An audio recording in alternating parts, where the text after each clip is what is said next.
It is exactly what I expected. I see a lot of people. Yeah, I see a lot of people getting really upset about what went down on Sunday. Yeah. Here's the thing. This is an offensive line that was juggling a lot of moving parts all offseason, and specifically in this game.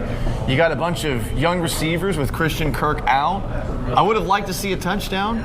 The defense did what you expected it to, but this offense has some real limitations, and the hope is that by the end of the year, they're going to make some progress. They did not make much a couple of days ago. Yeah, Cam Robinson ended up moving to left tackle. That's where Ariante Ursary was supposed to play. They moved him to right tackle because of some things that happened, I believe. Right, Ed Ingram's out, and then there was some Jake Andrews gets hurt. I mean, there was a lot of shuffling, so you can understand how the offensive line continued the struggles from last season. Problem is, Nate, it just felt a lot like I was watching 2024 all over again in that loss against the Rams. Well, did you hear what C.J. Stroud said? I did. Lollygagging. He mentioned lollygagging, and he talked about how this past week at practice wasn't good enough.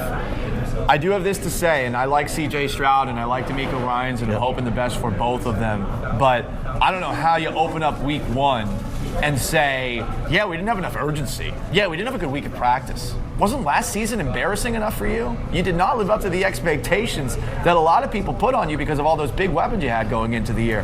And that's the performance you get in week one. That's the kind of practice that you get from week one. But he also said that this could be a wake-up call. Or I hope this is so. a wake-up call. I hope so. But, you know, to go back to what I was saying a second ago, Nate, last year should have been a wake-up call for everyone involved. And I know they got a lot of new pieces, and it's week one, and the Rams came closer to beating the eventual Super Bowl champions in the playoffs than any team that the Eagles went up against. So that's a good team. But you got to be better in week one. And if the preparation leading up to the game isn't good, I got questions about both DeMeco Ryans and C.J. Stroud. That has got to get fixed for this long week against the Bucs. You know, that said very quickly, I want all of our local teams to be good. I'm a Texans fan. I cover the Texans. We cover the Texans. We want them to be good. That's really what it's all about. All right, they got a game coming up against the Bucs Monday night. It should be better.